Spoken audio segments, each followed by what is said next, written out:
Shavua Tov, a gute Woche.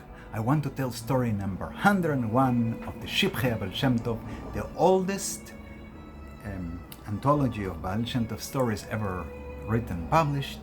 And the title of tonight's story is Aharon, the brother-in-law of the Baal Shem Tov in Gan Eden, meaning in the afterlife of the tzaddikim. And it's Aharon, not Gershon, is another brother of the Baal Shem Tov's wife. I heard, says the author of the Shivchei Baal Shem Tov, I heard from the Rav of our community, meaning Rav Gedalia of Linitz, that there was a man in Kitov, and his name was Tiktiner. Rather, he was known as the Tiktiner, the man from the town of Tiktin, northern Poland, close to the border with Lithuania. This man used to speak against the Chevra of the Hasidim, the community of the Hasidim. He was a verbal opposer. And once Aharon heard him, Aharon, the Baal Shem Tov's brother-in-law, heard him and started a fight with him about this. They got into a fight over why are you talking against the Hasidim. Suddenly the man grabbed Aharon by the beard and pulled off some hair from it. His brother, Aharon's brother, Rav Gershon,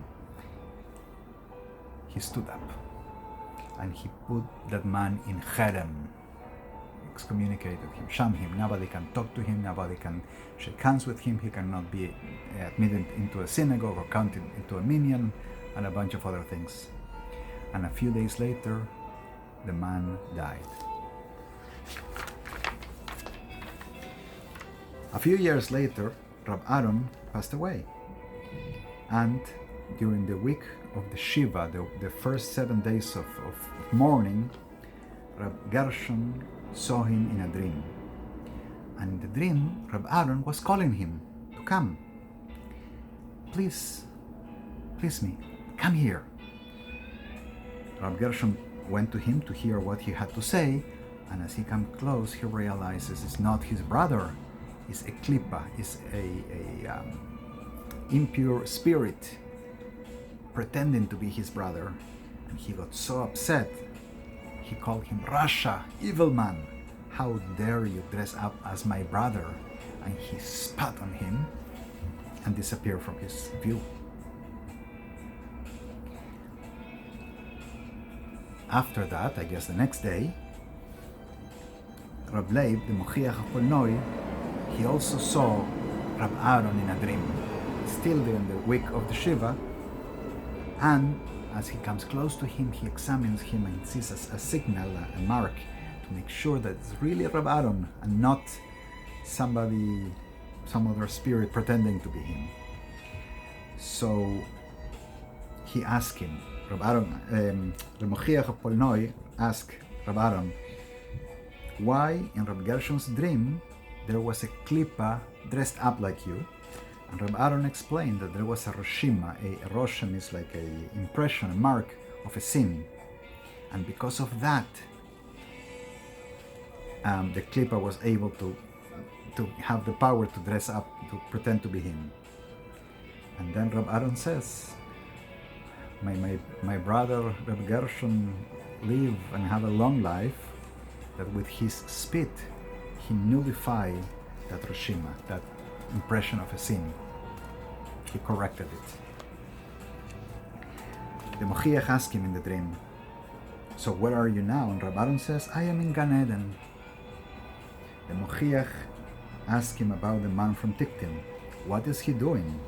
Rav Aharon says, oh, he's also in Gan Eden, and I never thought about him, but all his actions, right? But when he saw me in Gan Eden, he said to me that he was going to take me to the court of the Beis Din Shel Mala, the rabbinical court up there in Shamayim, the heavenly court, because he said to Rav Aharon that I was the cause of his death.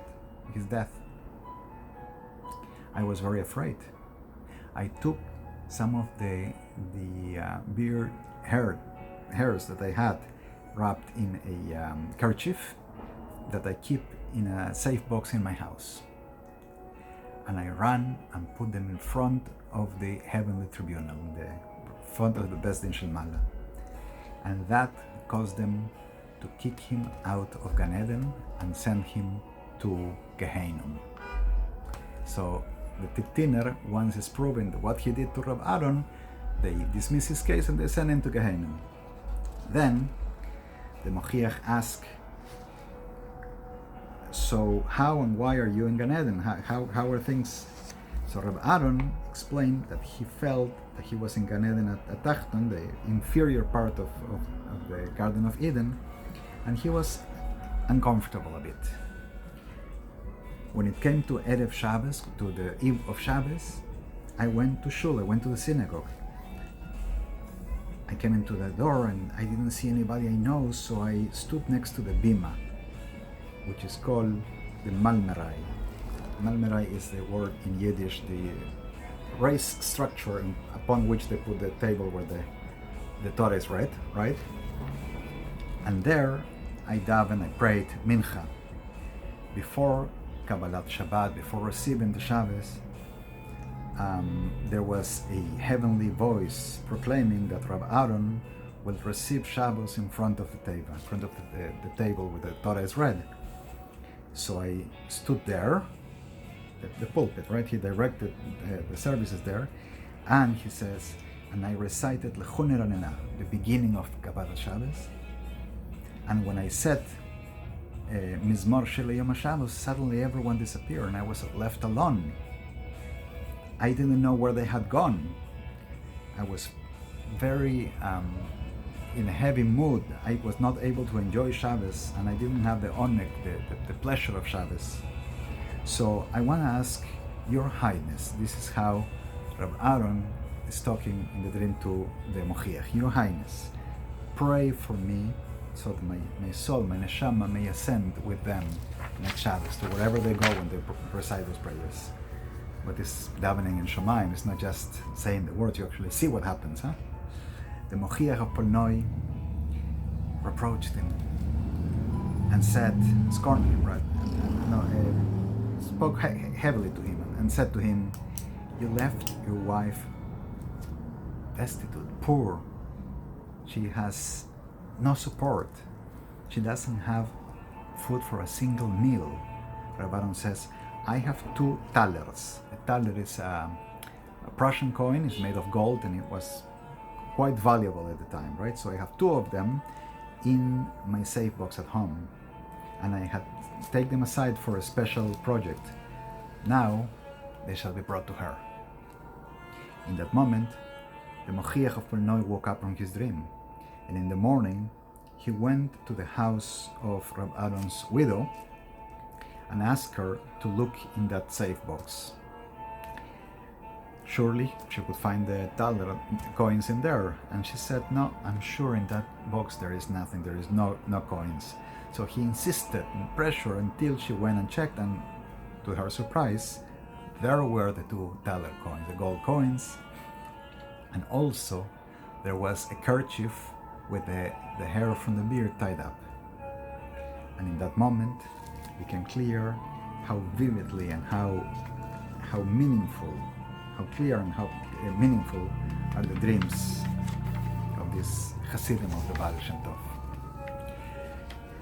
Okay, I am translating all the stories of the book one by one from Hebrew to Spanish, as well as telling them here in the channel in English and a separate video in Spanish every Motzei Shabbos. It is painstaking to translate and to tell them over, and I am constantly working on it. So I appreciate all donations and tokens of appreciation for doing this job and for keeping this going. The links in the description. Here is my work of translation. Let's keep praying for all the people affected in Eretz Yisrael and for the boys in the service, those who have to go and fight the difficult fight in the current situation. Hashem should protect us all and bless us with clear peace and success. Shavua Tov, a gute Woche.